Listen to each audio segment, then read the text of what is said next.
Hello students, JP online classes में आपका स्वागत है।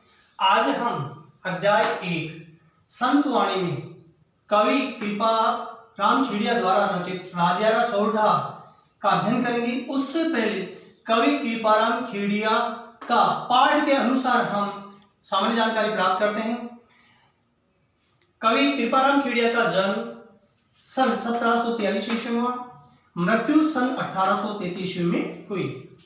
राजस्थानी भाषा के प्रसिद्ध कवि कृपाराम खेड़िया का जन्म तत्कालीन यानी उस समय के मारवाड़ राज्य के खराड़ी गांव के निवासी जगराम खेड़िया के यहाँ हुआ था। यानी उसके पिताजी जो है, उनके पिताजी का नाम जगराम खेड़िया था। राजस्थानी भाषा डिंगल और पिंगल के उत्तम कवि व संस्कृत मृभक के होने के कारण उन्हें सीकर के राव लक्ष्मण सिंह ने महाराजपुरा और लक्षणपुरा गांव जागीर में दिए थे। अब पुनः देखिए, यानी आप कवि राजस्थान भाषा डिंगल और पिंगल के उत्तम कवि थे, जाने माने कवि थे, और संस्कृत के आप गूढ़ अर्थ वाले और रहस्यों को जानने वाले होने के कारण उन्हें सीकर के राव लक्ष्मण सिंह ने महाराजपुरा और लक्षण का गांव जागीर में दिए थे। कवि कृपाराम सीकर के राजा देवी सिंह के दरबार में भी रहे। राजा कृपाराम जी का सेवक था, यानी जिन्होंने सोरठे लिखी वह राजा जो है कृपाराम जी का सेवक है। एक बार कवि के बीमार पड़ने पर सेवक राजा ने उनकी खूब सेवा शुश्रूषा की, यानी जो सेवा की, जिससे कवि बहुत प्रसन्न हुए। अत्यधिक प्रसन्न सेवा भाव करने के कारण कोई संतान न होने के कारण राजा बहुत दुखी रहता था। अर्थात राजा के किसी भी प्रकार की संतान न होने के कारण से वह बहुत दुखी रहता था। राजा के इसी दुख को दूर कर उसे अमर करने हेतु कवि ने उसे संबोधित करते हुए नीति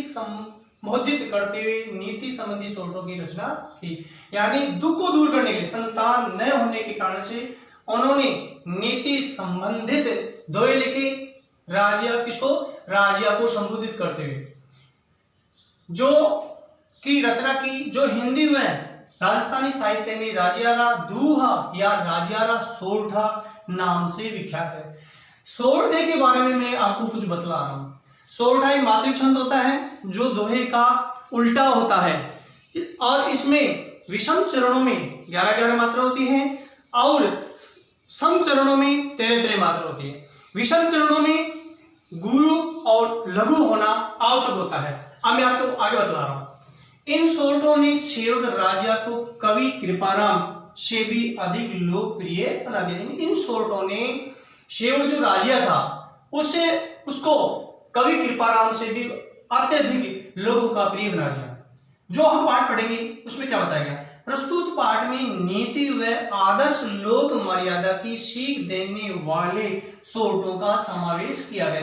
यानी व्यक्ति किस प्रकार से अपनी नैतिकता धारण करे, दूसरी मनुष्य के जो मानवीय मूल्य होते हैं समाज में अपनी मर्यादा के अनुकूल, वैसी सीख देने वाले सोरठों का उन्होंने इस पाठ में समावेश किया गया है।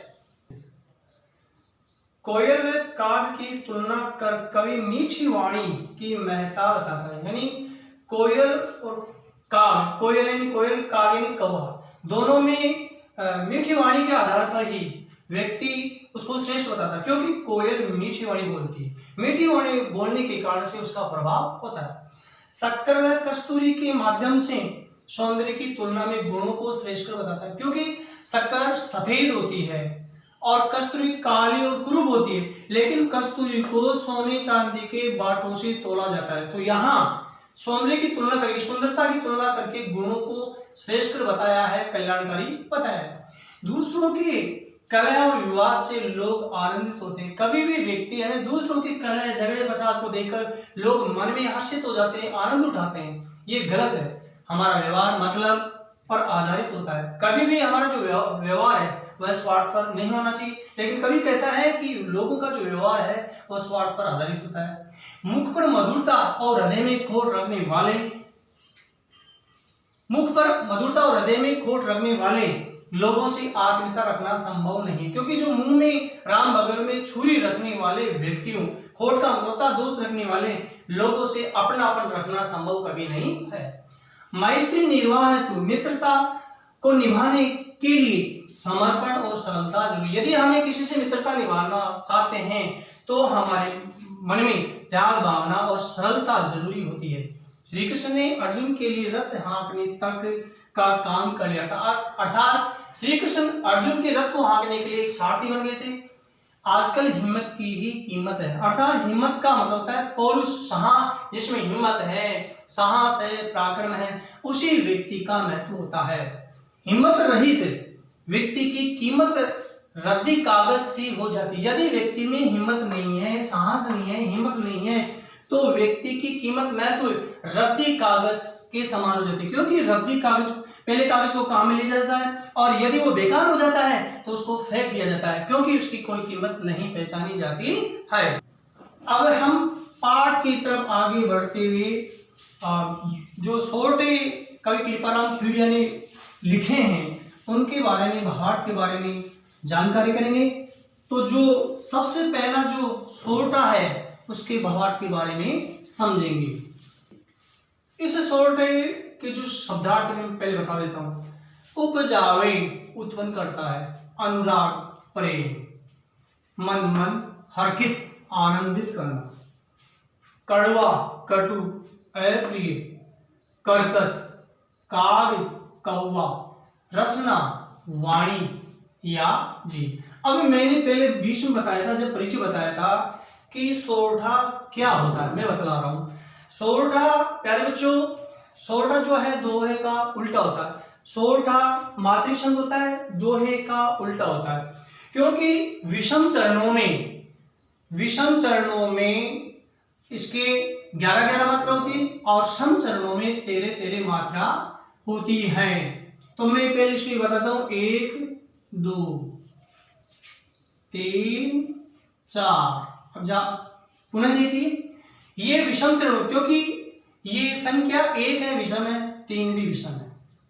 ये दो जो संख्या लिखी मैंने ये सम है, 4 भी सम है। तो पुनः देखिए, क्योंकि जो सोरठा होता है मात्रिक छंद होता है और ये दोहे का उल्टा होता है। अब जरा ध्यान दें, यहां 1 और 3, तो यहां विषम चरणों में 11-11 मात्रा होती है, 11-11 मात्रा, और सम चरणों में 13-13 मात्राएं होती है। अब यहां मैं कुछ चिन्ह बतलाऊंगा। अंग्रेजी का जो एश होता है इसका मतलब कि 2 मात्रा, और अंग्रेजी का आई होता है इसका मतलब होता है 1 मात्रा। जरा ध्यान दें, मैं लगा रहा हूं, 1 1 2 2, 1 1 2 1, गिनना 1 2 3 4 5 6 7 8 9 10 11 हुई। यहां सम चरणों में मैंने 13 मात्राएं बताई जो यहां लिखी हुई है, देखना 2 3 4 5 6 7 8 9 10 11 12 13। तो ये विषम चरण में 11 हो गई यहां, और सम चरण में 13 मात्रा होगी। तीसरे चरण पर ध्यान दें, 1 2 3 4 5 6 7 8 9 10 11 13 होगी। ये 11 होगी, सॉरी, 1 2 3 4 5 6 7 8 9 10 11, ये 11 मात्रा होगी, क्योंकि ये विषम चरण तीसरा। अब चौथा जो चरण है सम, उसमें 13 मात्रा होगी। 1 2 3 4 5 6 7 8 9 10 11 12 13, ये 13 होगी। अब जरा ध्यान दें, एस का मतलब होता है गुरु और आई का मतलब होता है यहां लघु। तो जो विषम चरणों में और जो मात्राएं मैंने 11-11 बताए, वहां विषम चरणों में ये गुरु लघु होना आवश्यक है। कहां, ये देखो, यहां ये गुरु है और ये आई लघु, लघु यानी छोटा, गुरु यानी बड़ा। यहां भी एस का मतलब होता है बड़ा, तो ये गुरु है, और यहां आई का मतलब होता है लघु। इस प्रकार से मैंने आपको ये जो सोठा बताया ये मात्रिक छंद होता है और विषम चरणों में 11-11 मात्रा होती है और सम चरणों में 13-13 मात्रा होती है। दूसरी बात, विषम जो चरण होते हैं उसमें गुरु लघु होना अति आवश्यक होता है। अब इस दोहे को देखिए, उपजावे अनुराग कोयल मन हरकित करे, कड़वौ लागे काग रसना राग गुणी राजा। कवि ने इसमें यह बताया गया है कि मधुर वाणी की हमेशा प्रशंसा होती। अब भावार्थ यानी शब्दार्थ पहले देख लीजिए। उपजावे उत्पन्न करना, अनुराग प्रेम, हर्षित प्रसन्नचित होना आनंदित करना, कड़वौ कर्कश अप्रिय अरुचिकर, काग कौवा रसना जीव या वाणी। बाहर देखिए, उपजावे अनुराग कोयल मन हरकित करई, कड़वौ लागे काग रसना राग गुण राजा। कवि कृपाराम खेड़िया अपने जो सेवक राजा को संबोधित करते हुए कहते हैं कि कोयल की जो कूक होती है, स्वर होती है, सुनने वाले के हृदय में प्रेम उत्पन्न करती है और मन को आनंदित करती है, परंतु कौवे का स्वर एकदम कर्कश अरुचि अप्रिय लगता है। ये सब वाणी के गुणों की महिमा है, इसलिए मधुर वाणी का प्रभाव जो है वह हमेशा अच्छा लगता है। क्यों?